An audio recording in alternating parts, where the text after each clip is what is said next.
Hello students, कैसे हैं बच्चों आप सभी। तो आज हम लोग स्टार्ट करेंगे बेटा क्लास 12th का एक इम्पॉर्टेंट टॉपिक है। क्लास 12th का एक इम्पॉर्टेंट टॉपिक है बेटा मैट्रिक्स एंड डिटरमिनेंट के अंदर। मैट्रिक्स एंड डिटरमिनेंट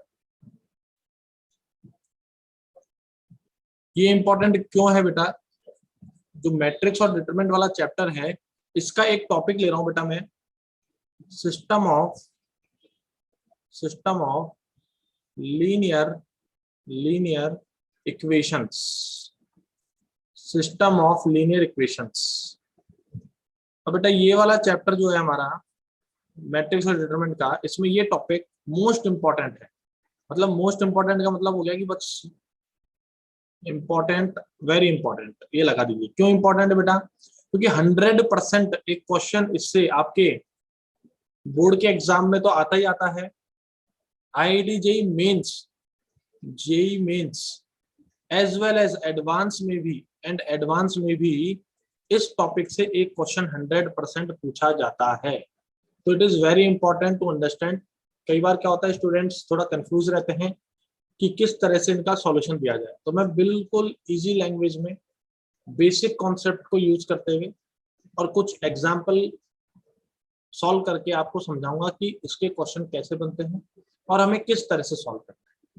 एक्चुअल में होता क्या है बेटा, सिस्टम ऑफ लीनियर इक्वेशन का जब क्वेश्चन आता है तो बोर्ड के एग्जाम में, सीबीएसई के एग्जाम में तो लिखा हुआ आता है कि यूजिंग, क्योंकि इसको दो मेथड से सॉल्व कर सकते हैं, दो मेथड है इसको सॉल्व करने के, यूजिंग मैट्रिक्स मेथड और दूसरा होता है बेटा हमारे पास यूजिंग डिटरमिनेंट मेथड।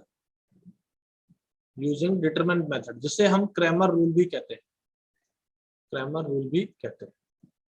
तो एग्जाम में अगर सीबीएसई बोर्ड का एग्जाम है तो क्वेश्चन तो 100% आएगा ही सिस्टम ऑफ लीनियर इक्वेशन का। अब वहां पे लिखा हुआ होगा कि solve the given system of linear equation using matrix method और यूजिंग डिटरमिनेंट मेथड। तो मैं आपको दोनों मेथड समझाने वाला हूं बेटा कि दोनों मेथड की हेल्प से हम कैसे सॉल्व करते हैं। लेकिन अगर यही क्वेश्चन हमारा जेई मेंस में आ रहा है या एडवांस में आ गया है, तो मैं सजेस्ट करूंगा कि बेटा इस मेथड को यूज ना करें, मैट्रिक्स मेथड को, क्योंकि थोड़ा सा कैलकुलेटिव होता है। देन एट दैट टाइम आपको क्या यूज करना है बेटा? क्रैमर रूल या डिटरमिनेंट मेथड यूज करना है। तो बेटा सिस्टम ऑफ लीनियर इक्वेशंस क्या होती है, इनको सॉल्व कैसे करते हैं और इनका नेचर बिहेवियर क्या होता है, वो स्टार्ट करते हैं। ठीक है, चलिए इसका स्क्रीनशॉट ले लें, फिर आगे बढ़ते हैं बेटा। देखिए, system of linear equations.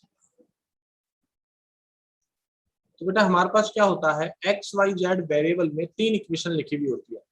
a1x plus b1y plus c1z equal to d1, a2x plus b2y plus c2z is equal to d2। और थर्ड होता है बेटा a3x plus b3y plus c3z is equal to d3। ये तीनों equations को मिलाकर के एक सिस्टम तैयार होता है जिसे हम कहते हैं सिस्टम ऑफ लीनियर इक्वेशन। अब इनको सॉल्व करना होता है। सॉल्व करने का मतलब क्या होता है कि भी इनको सॉल्व करना है, तो सॉल्व करने का मीनिंग है कि एक्स वाई जेड का वैल्यू निकालना है, सॉल्व कीजिए। यानी कि value of x y z हमें फाइंड करना है। और फिर इसके बाद नेचर ऑफ सॉल्यूशन भी पूछा जाता है। Nature of solution. तो ये नेचर ऑफ सॉल्यूशन का मीनिंग क्या हुआ? तो नेचर ऑफ सॉल्यूशन का मतलब हो गया कि जो सॉल्यूशन आ रहा है वो कैसा आ रहा है, यूनिक आ रहा है, ठीक है, या इनफाइनाइट सॉल्यूशन आ रहे हैं, या फिर हमारे पास नो सॉल्यूशन है। नो सॉल्यूशन यानी कोई सॉल्यूशन हमें नहीं मिल रहा है उसके लिए। तो ये हमें देखना होता है। 10th क्लास के अंदर भी लीनियर ऑफ इक्वेशंस को सॉल्व करते हैं, वहां पे दो वेरिएबल में होता है, एक्स और वाई के अंदर होता है। ठीक है, समझ में आ गई बात? तो हम अब स्टार्ट करते हैं बेटा, सिस्टम ऑफ लीनियर इक्वेशन को सॉल्व कैसे करना है। पहली चीज हम ये देखेंगे, हम मेथड देखेंगे पहले मैट्रिक्स वाला, कि मैट्रिक्स मेथड में कैसे हम इसको सॉल्व करते हैं। चलिए स्टार्ट करते हैं बेटा। देखिए,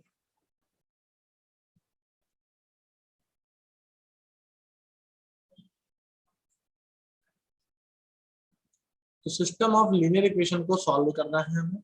तो हम देखते हैं यहाँ पे मैट्रिक्स मेथड, हम यहाँ लिख रहे हैं मैट्रिक्स मेथड। तो मैट्रिक्स मेथड क्या कहता है बेटा, हमें इनसे एक इक्वेशन बनानी होती है a into x is equal to b. a into x is equal to b एक इक्वेशन लिखनी होगी आपको। Here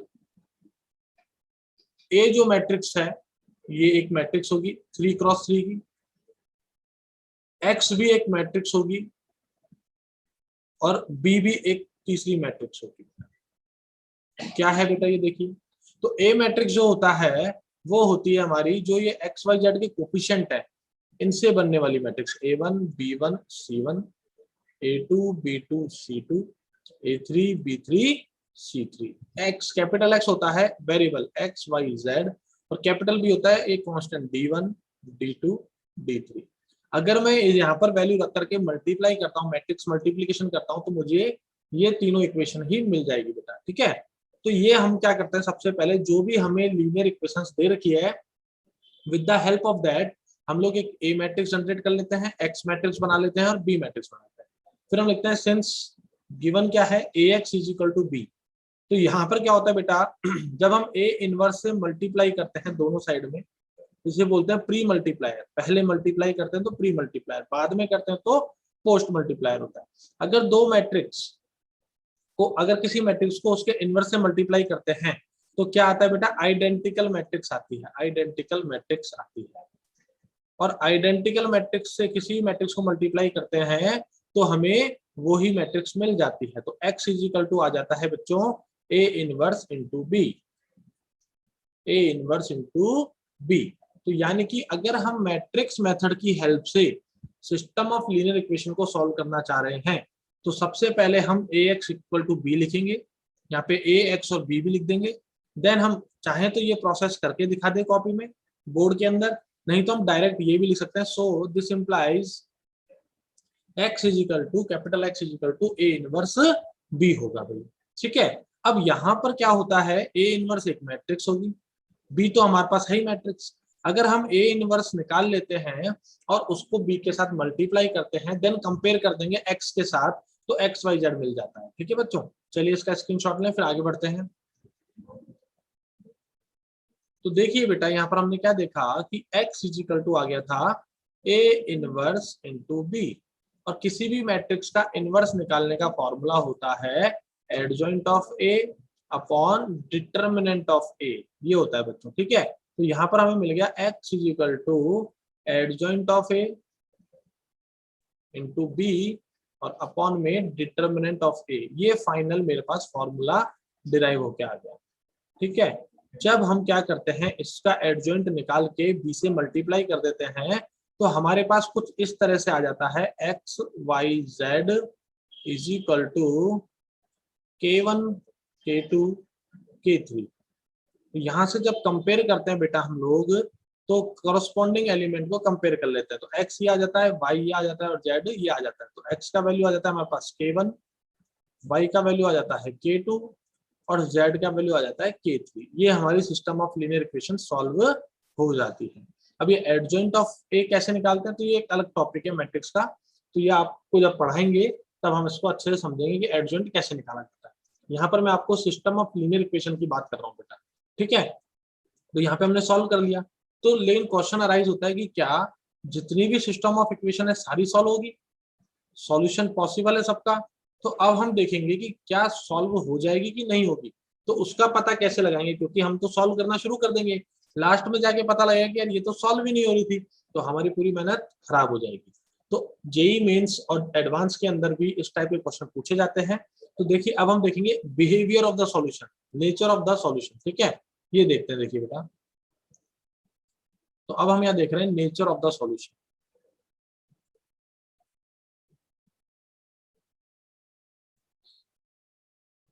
nature of the solution यहाँ क्या है बेटा, देखिए यहाँ मैंने क्या लिखा है, x is equal to a inverse b, या मैं इसको लिख रहा हूँ x is equal to adjoint of a into b upon में डिटर्मिनेंट ऑफ a। अरे भाई यही बात होगी कि नहीं होगी बताइए, ये बात होगी हमारे पास।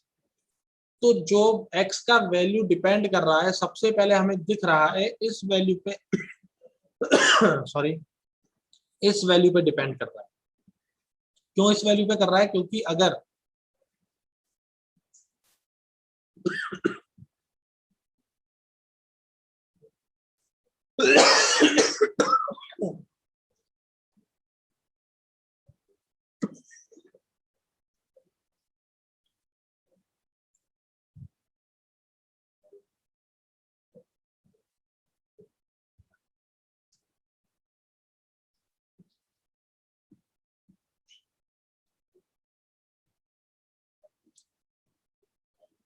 तो बेटा मैंने क्या बोला कि जो नेचर ऑफ सॉल्यूशन है, यानी x का जो वैल्यू है, सबसे पहले डेल्टा ए पे डिपेंड करेगा। अब डेल्टा ए क्या होता है?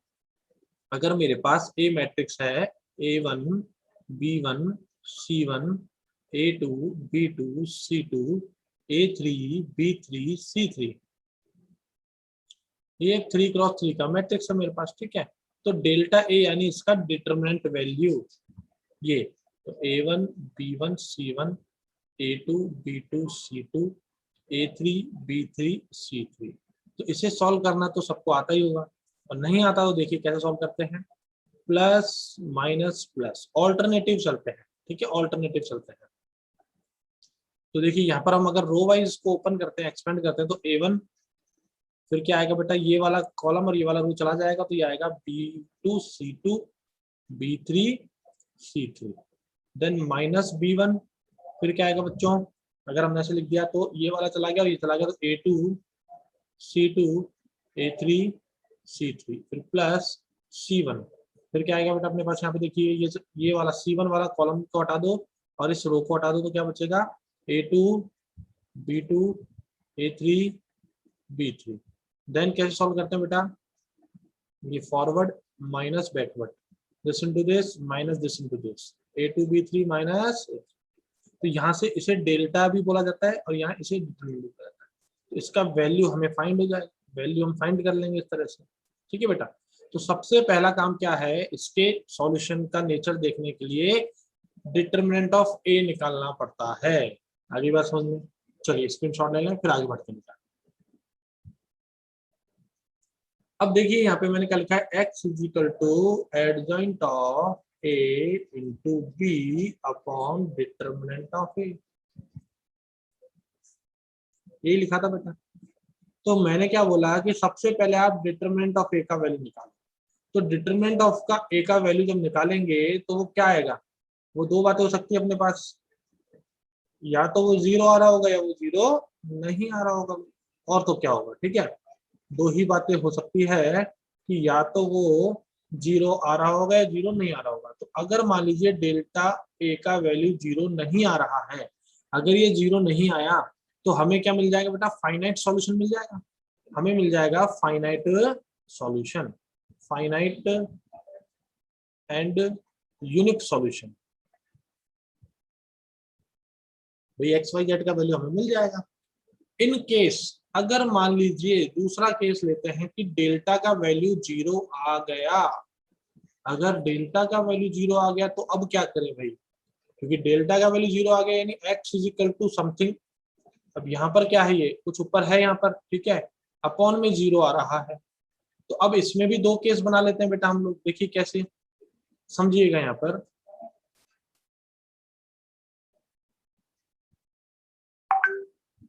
देखिए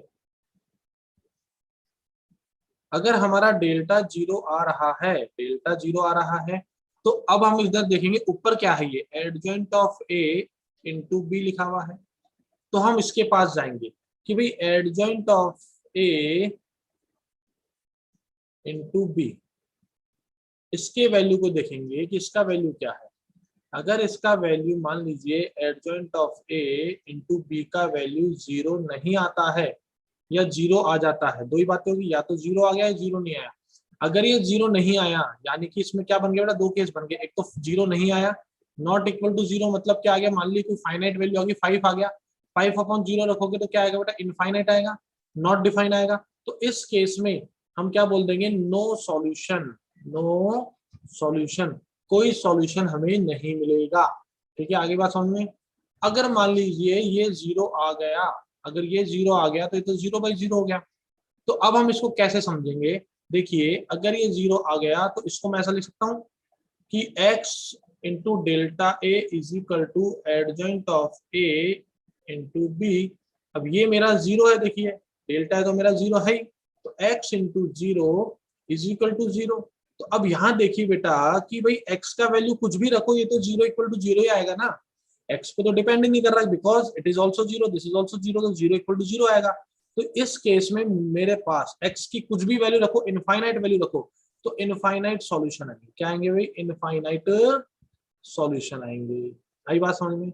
अच्छा, जब भी हमें सिस्टम ऑफ इक्वेशन का सॉल्यूशन मिल जाता है तो वो सिस्टम मेरा कंसिस्टेंट कहलाता है। तो सिस्टम कैसा हो गया? इसमें कंसिस्टेंट हो गया, यानी कि सॉल्यूशन मिलेगा। यहाँ सॉल्यूशन नहीं मिल रहा तो इनकंसिस्टेंट सिस्टम हो गया, इनकंसिस्टेंट सॉल्यूशन हो गया। सिमिलरली यहाँ पर भी मिल तो रहा है ना, इनफाइनाइट मिल रहा है तो क्या हुआ? मिल तो रहा है, तो ये भी मेरा क्या हो गया? कंसिस्टेंट सॉल्यूशन आ गया। आई बात समझ में? यहाँ तक क्लियर है? तो ये हो गया मैट्रिक्स मेथड की हेल्प से हम लोग नेचर ऑफ सॉल्यूशन बता सकते हैं। ठीक है बेटा, ये आपके एनसीईआरटी बुक में भी दे रखा है, कंप्लीटली यही सॉल्यूशन दे रखा है, समझा रखा है। मैंने बिल्कुल इजी लैंग्वेज में आपको समझा दिया है। अगर सीबीएसई बोर्ड में लिखा हुआ है कि मैट्रिक्स मेथड के हिसाब से बताना है तभी इसको यूज करना है, अदरवाइज इसे यूज ना करें। और स्पेशली आईआईटी जेईई के एग्जाम में तो इस मेथड को यूज ना करें तो ही बेटर। ठीक है, अब बात करते हैं हम दूसरे मेथड की। चलिए स्क्रीनशॉट लेंगे इसका। अब हम बात करते हैं बेटा solution of system of linear equations using what? Cramer's rule, या फिर इसे बोलते हैं डिटरमिनेंट मेथड। Determinant method. अब इसमें क्या होता है देखो, यहां पर भी क्या है बेटा? a1x plus b1y plus c1z is equal to d1, a2x plus b2y plus c2z is equal to d2, और a3x plus b3y plus c3z is equal to d3। ये तो हमें तीन इक्वेशन दे ही रखी होगी बेटा। ठीक है, ये हमें तीन इक्वेशन दे रखी है। अगर क्रैमर रूल की हेल्प से सॉल्व करना है तो क्या करते हैं बेटा? पहली स्टेप, फर्स्ट स्टेप में हम डेल्टा निकालते हैं। डेल्टा क्या होता है? जैसे हम डेल्टा ए निकाला था वही है यहाँ पे डेल्टा, इन कोफिशिएंट की determinant a1 b1 c1, a2 b2 c2, a3 b3 c3। Then after direct solution लिखते हैं कि x इज इक्वल टू होता है delta 1 upon delta, y is equal to होता है डेल्टा 2 अपॉन डेल्टा, और z इज इक्वल टू होता है डेल्टा 3 अपॉन डेल्टा। ये एक्स वाई जेड मुझे मिल जाएंगे। अब क्वेश्चन आता है कि सर ये डेल्टा 1 डेल्टा 2 डेल्टा 3 है क्या? तो बहुत सिंपल है, देखो डेल्टा 1 का मतलब है एक डिटरमिनेंट है, जो हमने डेल्टा लिया था वही डिटरमिनेंट है। 1 का मतलब है पहले कॉलम को हटा दो और पहले कॉलम की जगह कांस्टेंट को रख दो, तो d1 d2 d3 b1 b2 b3 c1 c2 c3, ये हमारा डेल्टा 1 हो गया। फिर आगे बढ़ते हैं, अब डेल्टा 2 के पास आते हैं। डेल्टा 2 में क्या हो जाएगा बेटा? a1 a2 a3 as it is रहेगा, c1 c2 c3 भी एज इट इज रहेगा, और बीच में सेकंड, क्योंकि 2 लिखा है तो सेकंड कॉलम को हटा के कांस्टेंट रख दो d1 d2 d3। Similarly delta 3 भी आ जाएगा बेटा। डेल्टा 3 में क्या होगा? a1 a2 a3 b1 b2 b3 c1 c2 c3 जगह d1 d2 d3 आ जाएगा। तो यहाँ पर ये सिंपल मेथड हो गया। सिंपल क्यों हो गया बेटा? डिटरमिनेंट को सॉल्व करना बहुत आसान होता है, वहां हमें एडजॉइंट ऑफ ए निकालना पड़ता है, फिर मैट्रिक्स मल्टीप्लिकेशन करते, फिर कंपेयर करते, लेंथी प्रोसेस हो जाता है। तो यहाँ हम क्या कर सकते हैं बेटा कि देखिए, वापस इसको समझते हैं क्या कहना चाह रहा हूँ मैं आपको, कि आपको तीन इक्वेशन दे रखी है, इक्वेशन 1 इक्वेशन 2 इक्वेशन 3। पहले क्या करें, आप डेल्टा का वैल्यू निकाल लेंगे। डेल्टा क्या है? डिटरमिनेंट है, फटाफट से निकल जाएगा। फिर डायरेक्ट आपको एक्स वाई और जेड मिल जाएगा। एक्स वाई जेड कैसे मिलेगा भाई, आप डेल्टा वन डेल्टा टू और डेल्टा थ्री का वैल्यू भी निकाल लिया आपने, वो वैल्यू निकालने के बाद आपने डिवाइड कर दिया, आपको एक्स मिल गया, वाई मिल गया, जेड मिल गया। Delta one delta two delta three क्या होते हैं बेटा, डेल्टा वन होता है डेल्टा वाली जो डिटरमिनेंट है उसमें फर्स्ट कॉलम की जगह कांस्टेंट रखते हैं, सिमिलरली डेल्टा टू में सेकंड कॉलम को रिप्लेस करते हैं और डेल्टा थ्री में थर्ड कॉलम को रिप्लेस करते हैं। आई होप यहाँ तक आपको समझ में आ गया, ठीक है, इसका स्क्रीनशॉट ले लें। फिर आगे आप देखते हैं इसका बिहेवियर, सॉल्यूशन का नेचर देखते हैं कैसा होगा।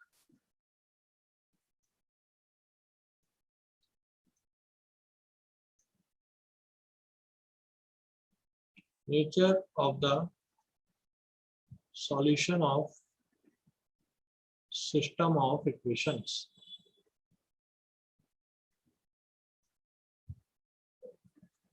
देखिए अब यहां पर मैंने क्या लिखा है पहले इसको समझ लेते हैं कि भाई x इज इक्वल टू मैंने लिखा delta one upon delta, y is equal to मैंने लिखा delta two upon delta, z is equal to मैंने लिखा डेल्टा थ्री अपॉन डेल्टा। या फिर मैं इसको ऐसा भी तो लिख सकता हूँ बेटा, this implies x into delta equal to delta one, y into delta is equal to delta two, z into delta equal to delta three. तो देखो नीचे डेल्टा आ रहा है ना, यहाँ पे डेल्टा आ रहा है, डेल्टा आ रहा है, डेल्टा आ रहा है, तो सबसे पहले किसके पास जाएंगे, डेल्टा के पास ही जाएंगे। डेल्टा को सॉल्व कर लिया हमने, जब हमने डेल्टा को सॉल्व किया तो दो बातें आएगी हमारे पास, क्या सेम वही चीज आएगी, या तो वो जीरो होगा या वो जीरो नहीं होगा बच्चों, ठीक है। डेल्टा हमने सॉल्व कर लिया, अब हमने क्या देखा कि डेल्टा मान लीजिए जीरो नहीं आ रहा है। अगर डेल्टा जीरो नहीं है और delta one delta two delta three कुछ भी है, जीरो भी हो सकता है नॉन जीरो भी हो सकता है, तो ये नॉन जीरो क्वांटिटी है नीचे, तो आंसर हमें मिल जाएगा यहाँ से एक्स वाई जेड, तो हमें क्या मिल जाएगा, यूनिक सॉल्यूशन मिल जाएगा, यूनिक सॉल्यूशन मिल जाएगा। अगर डेल्टा जीरो नहीं आया तो यूनिक सॉल्यूशन मिल जाएगा, कहानी खत्म। और सॉल्यूशन मिल गया तो सिस्टम कैसा हो गया भाई, कंसिस्टेंट हो गया। आगे बात समझ में, मान लीजिए कि डेल्टा का वैल्यू यहाँ पे जीरो आ गया, डेल्टा का वैल्यू जीरो आ गया, डेल्टा जीरो आ गया, तो अब इधर देखिए अगर डेल्टा जीरो है तो बेटा ये क्या हो गया, x into zero is equal to delta one, y into zero is equal to delta two, z into zero is equal to delta three. अगर डेल्टा जीरो है तो देखो delta one delta two delta three का value जो आ रहा है वो जीरो से मल्टीप्लाई होगा, ये x इंटू जीरो जीरो ही देगा ये। तो अब हम क्या करते हैं, अब हम फर्दर इसको कैटेगराइज करते हैं बेटा, डेल्टा अगर जीरो आ गया तो आगे का प्रोसेस क्या कहता है सुनिए। आगे का प्रोसेस ये कहता है कि अगर भाई साहब डेल्टा जीरो आ गया है तो अब आप जाओ डेल्टा वन डेल्टा टू और डेल्टा थ्री के पास, ठीक है। अगर यहाँ पर क्या आता है आपका डेल्टा वन जीरो आ रहा है ना, क्या जाओ आप तीनों के पास जाओ, अलग अलग जाते हैं। आप क्या करते हैं, इसके बाद आपने क्या किया बेटा, डेल्टा वन निकाला वो जीरो आ गया, डेल्टा टू निकाला वो जीरो आ गया, और डेल्टा थ्री निकाला तो वो भी जीरो आ गया। तो अगर मान लीजिए तीनों ही जीरो आ गए तो ये डेल्टा वन जीरो आ गया, ये डेल्टा टू भी जीरो आ गया और ये डेल्टा थ्री भी जीरो आ गया। तो देखो जीरो इक्वल टू जीरो आ रहा है बेटा, यानी एक्स वाई जेड पे तो डिपेंड ही नहीं कर रहा value, zero equal to zero satisfy कर रहा है। तो अगर डेल्टा जीरो है और ये तीनों के तीनों भी जीरो आ गए तो इनफाइनाइट मैनी सॉल्यूशन आ जाएगा। क्या आ जाएगा बेटा, infinite many solution, infinite many solutions मिल जाएंगे मुझे, ठीक है बेटा। और अगर सॉल्यूशन मिल रहा है तो सिस्टम कैसा हो गया बच्चों, कंसिस्टेंट हो गया। सिस्टम क्या हो गया मेरा, कंसिस्टेंट हो गया, ये ध्यान रखिएगा। अब मान लीजिए कि मैंने सॉल्व किया डेल्टा वन डेल्टा टू और delta three, if at least any one of delta one delta two delta three is non zero. अब मैं क्या कह रहा हूं, अगर मान लीजिए मैंने delta one delta two delta three निकाला और देखो मैंने यहाँ के क्या लिख रखा है, x इंटू जीरो है is equal to delta one है, इस वाली बात को ही मैं इधर लिख रहा हूँ समझाने के लिए, y into zero equal to delta two है और z into zero equal to delta three है। अब मैं क्या कह रहा हूँ कि अगर इन तीनों में से एटलीस्ट यानी कम से कम एक, ज्यादा से ज्यादा तीनों भी हो सकते हैं, कम से कम एक नॉन जीरो आ गया, मान लीजिए डेल्टा वन ही मेरा नॉन जीरो आ गया, यानी मान लो ये 5 आ गया, तो देखो ये तो 0 से मल्टीप्लाई होकर 0 आने वाला है, तो क्या कभी पॉसिबल है कि 0 इक्वल टू 5 हो जाए? तो गलत बात है, ऐसा तो नहीं हो सकता। तो इस केस में हम क्या बोल देंगे? No solution, no solution. और अगर सॉल्यूशन नहीं मिल रहा तो सिस्टम क्या हो गया भाई? Inconsistent, inconsistent. तो ये एक टेबल है जो आपको याद रखनी, दिमाग में सेट रखेंगे, बहुत आसानी से, बहुत जल्दी आपको समझ में आ जाएगा, आप किसी भी टाइप का क्वेश्चन कर पाएंगे बेटा। ठीक है, आई होप आपको ये वाला टेबल भी समझ में आ गया होगा। दोबारा एक बार रिवाइज कर देता हूँ क्या करना है। देखो सुनिए बेटा मेरी बात। सबसे पहले डेल्टा निकाल लीजिए। डेल्टा कैसे निकालेंगे? एक्स वाई जेड के कोफिशिएंट का डिटरमिनेंट बना के डेल्टा निकाल लीजिए, सॉल्व कर लीजिए। या तो वो 0 नहीं आ रहा होगा या फिर वो 0 आ रहा होगा। अगर वो 0 नहीं आ रहा है तो 100% यूनिक सॉल्यूशन मिलने वाला है। क्यों? क्योंकि देखो अगर ये 0 नहीं है बेटा, और डेल्टा 1 डेल्टा 2 डेल्टा 3 0 भी है, तो 0 अपन मान लो ये 5 आ गया, तो भी मुझे आंसर तो फाइनाइट मिलेगा ना 0। तो इसका मतलब मुझे यूनिक सॉल्यूशन मिलेगा और सिस्टम मेरा कंसिस्टेंट हो गया, खत्म करना। लेकिन अगर डेल्टा 0 आ गया, डेल्टा क्या आ गया बच्चों? 0 आ गया, तो अब क्या करें? सॉरी, डेल्टा अगर 0 आ गया तो उसके बाद हम जाएंगे क्रॉस मल्टीप्लाई करके देख लेते हैं। यहाँ पे ये मेरा डेल्टा 0 रख दिया। अब मैं जाऊंगा डेल्टा 1 के पास, डेल्टा 2 के पास और डेल्टा 3 के पास, इनको सॉल्व करूंगा। अगर ये तीनों के तीनों 0 आ गए, तीनों के तीनों 0 आ गए, तो बेटा ये तो 0 इक्वल टू 0 आ गया। तो इनफाइनाइट मैनी सॉल्यूशन, उस केस में इनफाइनाइट मैनी सॉल्यूशन, और सॉल्यूशन है तो सिस्टम कंसिस्टेंट है। इसके बाद क्या करोगे बच्चे? डेल्टा 1 निकालोगे, डेल्टा 2 निकालोगे, डेल्टा 3। अगर एटलीस्ट एनी वन, इन तीनों में से कोई एक भी नॉन जीरो आ गया तो मेरा सॉल्यूशन नहीं मिलेगा, क्योंकि नॉन जीरो मतलब 0 इक्वल टू 5 आ गया, तो गलत बात है। तो गलत बात है मतलब सॉल्यूशन नहीं मिलेगा, नो सॉल्यूशन, यानी सिस्टम क्या हो गया बेटा मेरा? इनकंसिस्टेंट हो गया। आगे की बात समझ में आता है? कोई दिक्कत नहीं है। चलिए इसका स्क्रीनशॉट ले लें फटाफट से।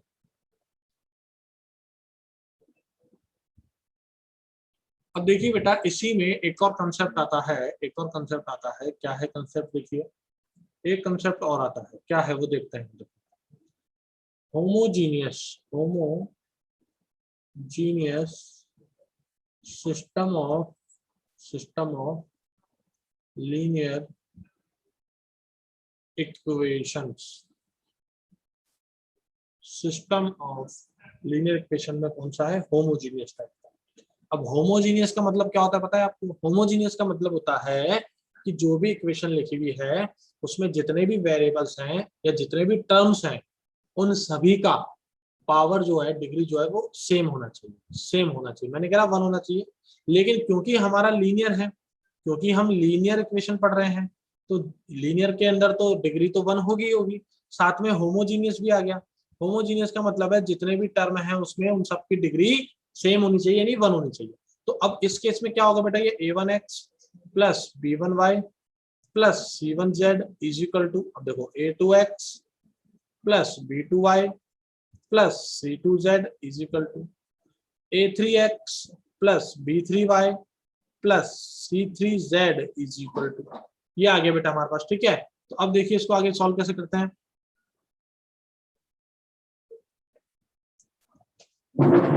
हाँ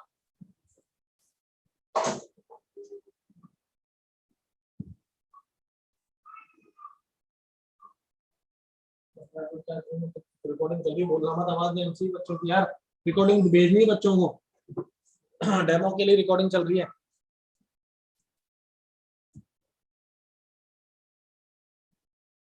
तो देखिए बेटा ये 3 इक्वेशन मैंने यहाँ पे लिख दी है। ठीक है, ये 3 इक्वेशन मैंने यहाँ लिख दी है।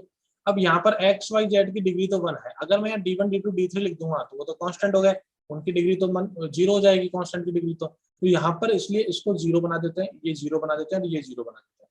तो ये जो हमारी सिस्टम ऑफ इक्वेशन आ रही है, this is called homogeneous system of linear equations. अब इनको कैसे सॉल्व किया जाएगा? तो मेथड तो वही रहेगा भाई। मेथड तो क्या है? सबसे पहले डेल्टा निकाल लो। डेल्टा क्या होगा बेटा? a1 b1 c1 a2 b2 c2 a3 b3 c3, ये होगा बेटा। अब देखो यहाँ साफ साफ दिख रहा है कि डेल्टा 1 डेल्टा 2 और डेल्टा 3 तीनों के तीनों 0 तो होंगे ही होंगे, 100% होंगे, क्योंकि यहाँ पर d1 d2 d3 की जगह 0 आ गया है। और किसी भी डिटरमिनेंट का एक कॉलम या एक रो के सारे एलिमेंट 0 होते हैं, तो उसका आंसर क्या आता है बेटा, 0 आता है। तो यहाँ पर ये वाला तो हमें पता लग गया कि तीनों 0 ही है। तो अब इस homogeneous system of linear equation के नेचर को, बिहेवियर को समझते हैं कि कैसे होगा। ये बात समझ में आ गई यहाँ तक कि डेल्टा 1, डेल्टा 2 और डेल्टा 3 को तो 0 बनना ही पड़ेगा, क्योंकि यहाँ पे D1, D2, D3 0 है और डेल्टा हमने सॉल्व कर लिया। तो अगेन बात करते हैं आगे, चलिए स्क्रीनशॉट ले ले फिर आगे डिस्कस करते हैं। देखिए अब हमने क्या किया, डेल्टा निकाला। तो डेल्टा के साथ वापस वही दो बातें होने वाली है, क्या, या तो वो 0 होगा या वो 0 नहीं होगा, या तो वो 0 होगा या फिर वो 0 नहीं होगा। ये डेल्टा हमने निकाला, डेल्टा हमने निकाला। तो देखिए हमें पता है बेटा कि x इजिकल टू होता है delta 1 upon delta, y is equal to होता है डेल्टा 2 अपॉन डेल्टा और z इजिकल टू होता है डेल्टा 3 अपॉन डेल्टा। तो अगर मैं आपको बोल रहा हूं कि डेल्टा 0 नहीं है, पहला केस ले रहा हूं मैं कि डेल्टा मेरा 0 नहीं है। अगर देखो बच्चों डेल्टा 0 नहीं है लेकिन ये तो 0 है ना, तो यानी x is equal to 0 upon non zero, y is equal to also 0 upon non zero and z is equal to also 0 upon non zero. तो 0 अपॉन नॉन जीरो 0 ही आएगा, यानी कि यहाँ से मुझे x is equal to y is equal to z equal to 0 ही मिलने वाला है और एक ही सॉल्यूशन मिलेगा, यानी कि यूनिक सॉल्यूशन मिलेगा, यानी कि मुझे यूनिक सॉल्यूशन ही मिलेगा, यूनिक सॉल्यूशन ही मिलेगा। और ये यूनिक सॉल्यूशन जो होता है इसको मैथमेटिकल लैंग्वेज में हम क्या कहते हैं, इसे कहा जाता है ट्रिवियल सॉल्यूशन, इसे कहा जाता है ट्रिवियल सॉल्यूशन। ट्रिवियल सॉल्यूशन मिलेगा यानी कि फिक्स है, 0 0 0 is called the trivial solution, यानी कि आपको एक यूनिक सॉल्यूशन मिल रहा है जो कि ट्रिवियल है, यानी 0 0 0 ही मिलेगा। तो यहाँ से मुझे पता लग गया कि डेल्टा 0 नहीं है तो ट्रिवियल सॉल्यूशन मिलेगा ही मिलेगा 100%। आगे बात समझ में आता। चलिए आगे बढ़ते हैं, अब सेकंड पार्ट देखते हैं इसका। सेकंड पार्ट देखिए, सेकंड पार्ट में क्या होगा बेटा, यहाँ पर देखते हैं हम कि अगर हमारा डेल्टा 0 आ गया, अगर हमारा डेल्टा 0 आ गया तो अब क्या हो जाएगा बेटा, यहाँ पे देखो अगर डेल्टा 0 है तो x इजिकल टू क्या हो जाएगा, ये जैसे हमने लिखा था x into delta is equal to delta 1, y is equal to y into delta equal to delta 2 और z into delta equal to delta 3। तो ये क्या बन जाएगा बेटा, x into 0 equal to 0, y into 0 equal to 0, z into 0 equal to 0। तो यहाँ पर बेटा मेरे को क्या मिल रहा है, इनफाइनाइट मैनी सॉल्यूशन मिल गए, इनफाइनाइट इनफाइनाइट मैनी सॉल्यूशन मिल गए, क्योंकि यहाँ पे एक्स वाई जेड कुछ भी रखो 0 0 आने वाला है। अब इस इनफाइनाइट मैनी सॉल्यूशन में एक सॉल्यूशन आपका 0 0 0 भी होगा भाई देखो, और बाकी कुछ भी रखो, बाकी infinite solution any other finite value भी रख सकते हैं, है ना। तो यहाँ पर जो 0 0 मिल रहा है तो मुझे ट्रिवियल सॉल्यूशन तो मिलेगा ही मिलेगा, ट्रिवियल सॉल्यूशन तो मिलेगा ही मिलेगा, बाकी को बोलेंगे नॉन ट्रिवियल सॉल्यूशन। बाकी को क्या बोलते हैं बेटा, नॉन ट्रिवियल सॉल्यूशन। तो इसे भी याद रखिएगा, ये बहुत इंपॉर्टेंट है आईआईटी जेईई के पॉइंट ऑफ व्यू से। आईआईटी जेईई में इसका क्वेश्चन पूछा जाता है, इंपॉर्टेंट है ये होमोजीनियस वाला जेईई के पॉइंट ऑफ व्यू से। ठीक है बेटा, चलिए इसका स्क्रीनशॉट ले लें, दिमाग में सेट कर लें, फिर हम लोग क्या करते हैं एग्जांपल्स लेते हैं, इनको बेटा क्वेश्चंस लेते हैं। ठीक है, थ्योरेटिकल पार्ट मैंने कंप्लीट कर लिया है सिस्टम ऑफ लीनियर इक्वेशन का। अब हम 2-3 एग्जांपल से इसको एप्लीकेशन को समझेंगे कि इसको क्वेश्चन को सॉल्व कैसे करना है। ठीक है, चलिए स्क्रीनशॉट ले लें फटाफट से।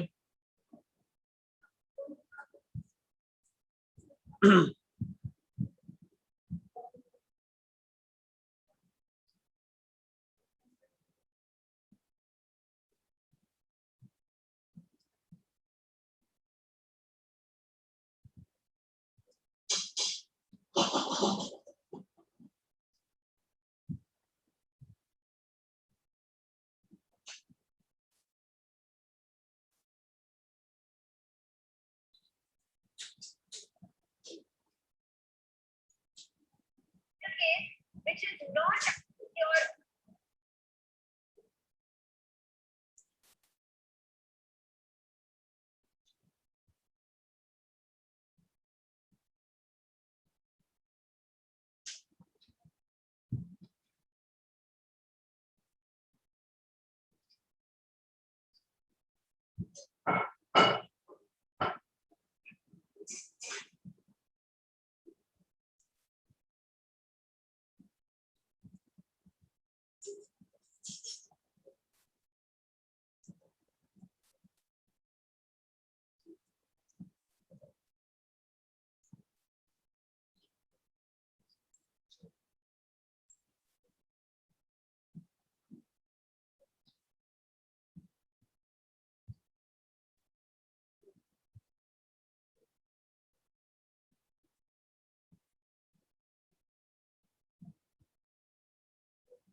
चलिए बच्चों, अब ये क्वेश्चन देखते हैं। देखो हम लोग जो हमने अभी तक पढ़ा है उस पर क्वेश्चन आया हुआ है।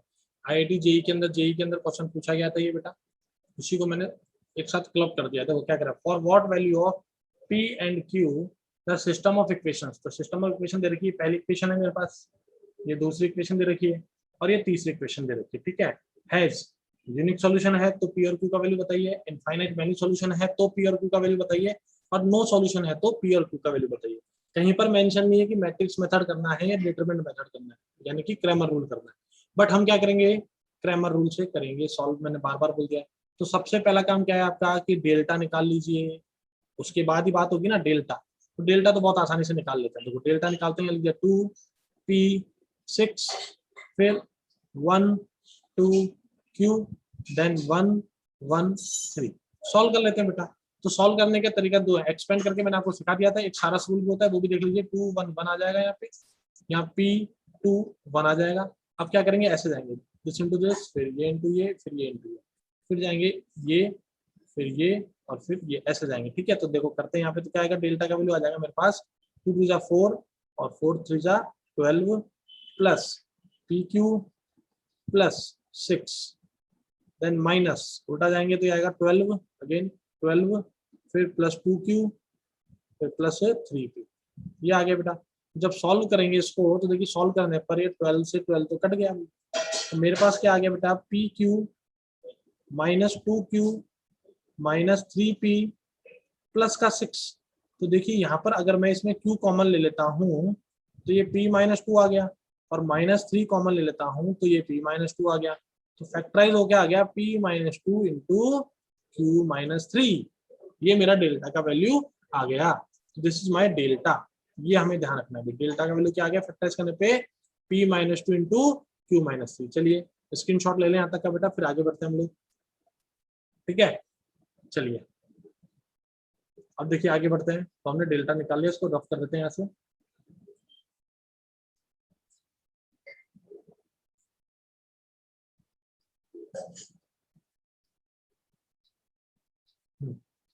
अब हमने क्या किया बेटा, डेल्टा निकाला। तो डेल्टा मेरे पास क्या आ रहा है बच्चों, डेल्टा आ गया है, डेल्टा यहाँ पे लिख देते हैं, delta is equal to p minus 2 into q minus 3।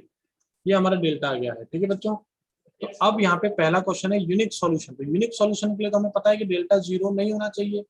तो भाई डेल्टा जीरो नहीं होना चाहिए, यानी कि p can't be 2 and q can't be 3। पहले का आंसर मिल गया देखते ही, क्योंकि अगर p2 हो गया तो डेल्टा जीरो हो जाएगा, और अगर q3 हो गया तो भी डेल्टा जीरो हो जाएगा।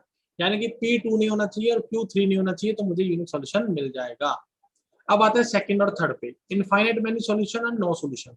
इसके लिए बेटा क्या करना पड़ेगा, तीनों निकालने पड़ेंगे, डेल्टा 1 डेल्टा 2 डेल्टा 3। तो एक एक को सॉल्व कर लेते हैं। डेल्टा 1 निकालते हैं पहले। तो डेल्टा 1 में क्या हो जाएगा बेटा, देखो फर्स्ट कॉलम की जगह कांस्टेंट आ जाएगा, तो 8 5 4 आ जाएगा। फिर सेकंड में क्या है बेटा, p 2 1 आ गया।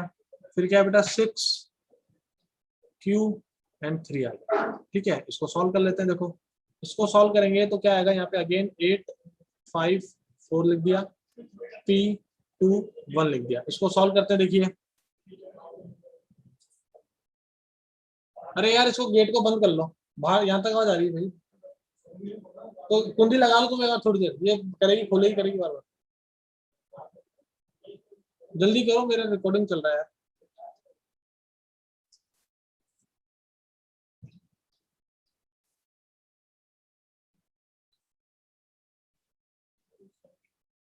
common. This is the first thing which is learning to not hear it question based. Correct?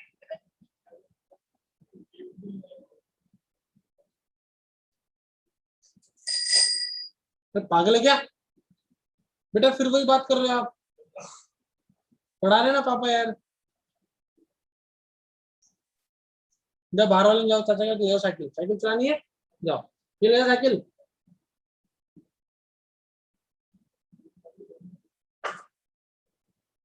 10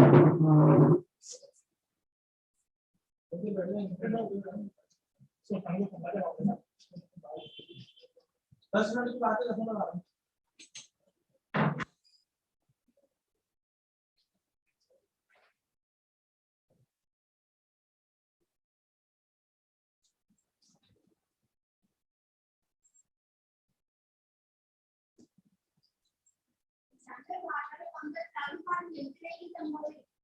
बस अब बोलना मत, तुम भी है ना।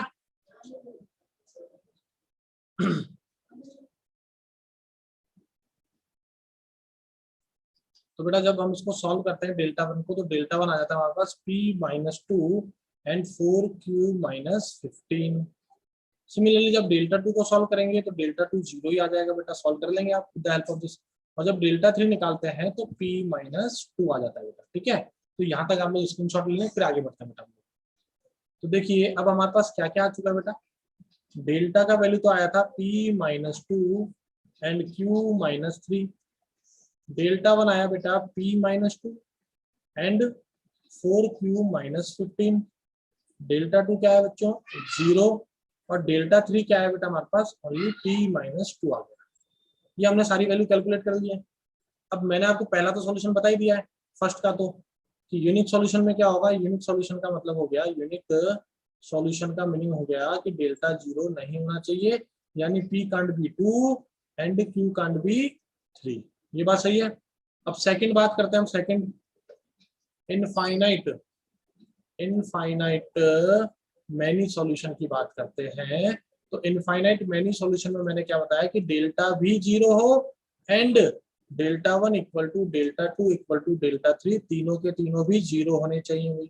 तो डेल्टा को जीरो होने के लिए तो p का वैल्यू 2 हो एंड, या एंड की जगह और लगा दें अभी यहाँ पे, और क्योंकि जरूरी नहीं है कि दोनों हो, एक जीरो होगा तो भी काम चल जाएगा।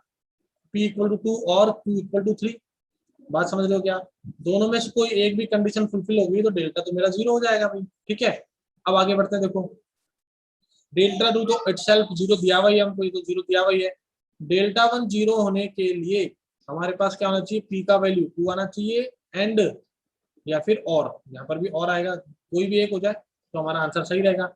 डेल्टा p2 होना चाहिए और q का वैल्यू क्या होना चाहिए बेटा 15/4 होना चाहिए, और डेल्टा टू तो हमारे पास जीरो है ही, और डेल्टा थ्री जीरो होने के लिए p का वैल्यू 2 होना चाहिए। तो अब हम क्या करेंगे, हमें तो सबका एक कॉमन आंसर देना है। तो अगर यहाँ देखो p2 हो जाता है तो डेल्टा भी जीरो हो गया, p2 हो जाता है तो डेल्टा वन भी जीरो हो जाता है, डेल्टा टू जीरो है ही, और p2 होने से डेल्टा थ्री भी जीरो हो जाएगा, ठीक है। यानी कि कंबाइनली हमारे पास क्या आ जाएगा आंसर इसका, डेल मतलब इनफाइनाइट मैनी सॉल्यूशन के लिए p का वैल्यू 2 होना चाहिए और q can be any real number. q कोई सा भी रियल नंबर डाल दो आप, ये p2 की वजह से ये जीरो हो जाएंगे। आगे बात समझ में। चलिए स्क्रीनशॉट ले लें इसका बेटा फटाफट से, फिर आगे बढ़ते हैं। अब बात करते हैं हम तीसरे केस की। तीसरा केस क्या है बेटा हमारे पास, देखिए तीसरा केस क्या कहता है। तीसरा केस है हमारे पास नो सॉल्यूशन का, ठीक है, ये कोई सॉल्यूशन नहीं मिल रहा है। थर्ड केस जो है हमारा वो है no solution. No solution, no solution के लिए क्या होता है कि डेल्टा तो जीरो है, डेल्टा तो जीरो है, बट डेल्टा वन यानी p-2 और 4q-15, डेल्टा टू तो जीरो आ ही गया था सॉल्व करने पर, डेल्टा थ्री क्या आया था बेटा p-2। तो एटलीस्ट वन, अब डेल्टा जीरो का मतलब क्या हो गया कि p का वैल्यू 2 है और q का वैल्यू क्या है बेटा 3 है। ये बात तो हमें पता लगी गई थी यहाँ से, डेल्टा अगर जीरो है तो ये दोनों तो होंगे होंगे, या तो ये 2 होगा या फिर ये 3 होगा। अच्छा डेल्टा टू जीरो है, तो अब हम क्या कह रहे हैं कि डेल्टा वन और डेल्टा थ्री में से कम एक तो नॉन जीरो होना चाहिए।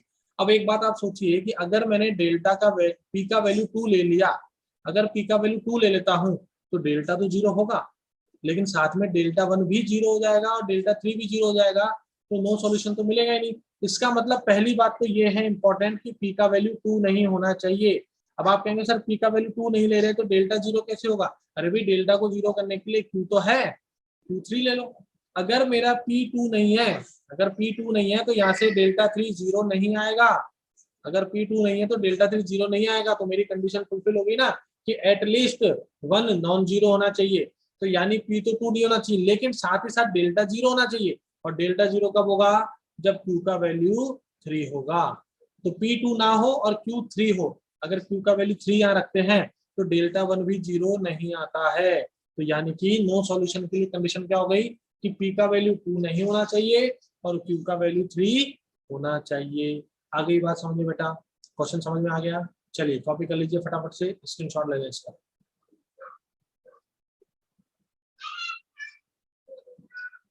मैं यहाँ नहीं पढ़ाऊंगा आज के बाद, सुन लिया ना? मैं बच्चों को कुछ नहीं कह सकता, बच्चे बच्चे हैं, फिर मुझे अब शिफ्ट करना पड़ेगा। B1 will become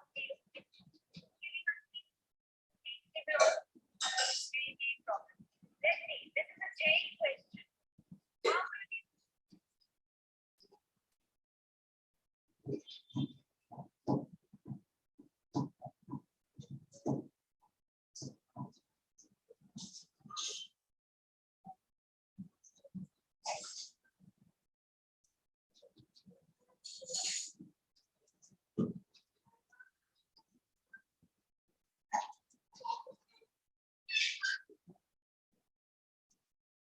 संभवी बेटा चुप हो जाओ थोड़ी देर।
चलिए बच्चों अगला क्वेश्चन देखते हैं, क्वेश्चन नंबर 2 देखते हैं। देखिए ये जो क्वेश्चन नंबर सेकंड है 2 है, मैंने लिया है 8 जन 2020 सेकंड शिफ्ट के अंदर आया था जेई के अंदर। देखिए क्या क्वेश्चन है, सिस्टम ऑफ लीनियर इक्वेशन दे रखी है हमको 3 इक्वेशन। ये कह रहा है कि कौन सा ऑप्शन करेक्ट है। इनफाइनाइट सॉल्यूशन है, लैम्डा 8 है तो इनफाइनाइट सॉल्यूशन है अगर लैम्डा 2 है तो, नो सॉल्यूशन अगर लैम्डा 8 है तो, नो सॉल्यूशन अगर लैम्डा 2 है तो। ठीक है, एक बार इसको पढ़िए फिर हम सॉल्व करते हैं।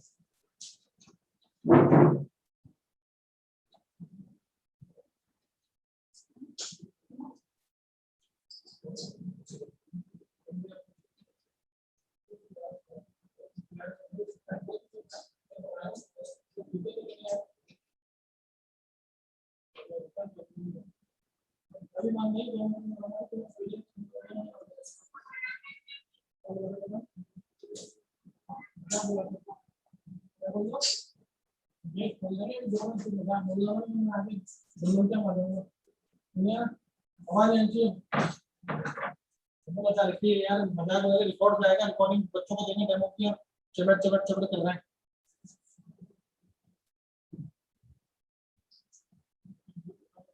देखिए बेटा आप लोगों ने क्वेश्चन को पढ़ लिया होगा, अब स्टार्ट करते हैं। तो यहाँ पर हमें क्या दे रखा है, ऑप्शन पढ़िए, infinite solution, infinite solution, no solution, no solution, यानी कि मेरे पास दो ही ऑप्शन है, या तो इनफाइनाइट सॉल्यूशन होगा या नो सॉल्यूशन होगा लैम्डा की वैल्यू के लिए। इसका मतलब पहली बात तो ये है कि डेल्टा तो जीरो आना ही है, डेल्टा को जीरो तो होना ही है, ये तो हमें पता लग गया। तो फटाफट से डेल्टा निकाल लेते हैं। तो lambda 2 4 then 2 3 lambda then 2 5 6 then lambda 2 4 and 2 3 lambda, this is called Sarrus rule. ये हो जाएगा बेटा, यहाँ से मल्टीप्लाई करेंगे तो 18 लैम्डा प्लस ये हो जाएगा 40, फिर प्लस 4 लैम्डा माइनस यहाँ से जाएंगे तो क्या आएगा बेटा 24, फिर यहाँ जाएंगे तो क्या आएगा प्लस का 5 लैम्डा स्क्वायर, फिर इसको सॉल्व करेंगे तो क्या आएगा प्लस का 24 इज इक्वल टू 0 है। तो जब इसको सॉल्व करेंगे तो लैम्डा -2 और लैम्डा +8 ये फैक्टराइज होके आ जाएगा हमारे पास। तो यहाँ से हमें क्या मिल जाएगा बेटा, लैम्डा का वैल्यू 2 है या फिर लैम्डा का वैल्यू -8 है, ये बात तो हमें पता लग गई। तो अब हमारे पास लैम्डा 2 के दो ऑप्शन है, ये वाला है और ये वाला है, -8 तो है नहीं, इसका मतलब ये बात तो पता लग गई कि पहला ऑप्शन तो गलत है, पहला ऑप्शन गलत है और तीसरा ऑप्शन भी गलत है। एलिमिनेट कर दिए दो ऑप्शन। अब बचे कौन से दो ऑप्शन, या तो इनफाइनाइट सॉल्यूशन होंगे लैम्डा 2 के लिए, या फिर क्या होगा अपने पास नो सॉल्यूशन होगा इसके लिए। तो अब क्या करें, तो आपको इनफाइनाइट सॉल्यूशन के लिए क्या होता है कि डेल्टा 1 डेल्टा 2 डेल्टा 3 तीनों जीरो आने चाहिए, या नो सॉल्यूशन का मतलब है कि कोई भी एक नॉन जीरो आ जाए।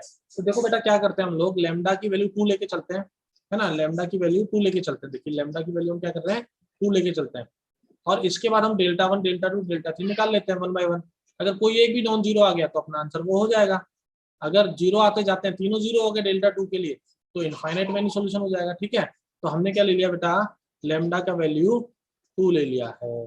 अब हम डेल्टा 1 निकालते हैं। तो डेल्टा 1 में क्या होगा, यहाँ 2 रख दिया तो 2, ये 4, ये 4, फिर ये 2 3 और ये क्या हो गया बेटा 2। अच्छा हमें निकालना है, क्या निकालना है हमें, डेल्टा 1। तो फर्स्ट कॉलम तो हट ही जाएगा ना, फर्स्ट कॉलम में तो ये आ जाएगा 5 8 10, फिर 2 3 और ये 2 आ जाएगा लैम्डा की जगह, फिर 2 5 और 6। अब इसको सॉल्व कर लेते हैं बेटा, देखो तो ये आ जाएगा 5 इंटू ये गया 18 माइनस 10 8 -2, ये कैंसिल 48 माइनस 50 तो -2 आ गया, फिर +2 ये चला गया तो 16 माइनस 30, यहाँ पे आ गया 40 + 4 ये आएगा -28। तो ये आ गया मेरे पास लगभग कितना आ गया 16, which is not zero, which is not equal to zero. तो अगर ये जीरो नहीं आ रहा तो भाई पहले में ही मुझे आंसर मिल गया कि डेल्टा 1 जीरो नहीं है, तो नो सॉल्यूशन मेरा आंसर होने वाला है। My answer will be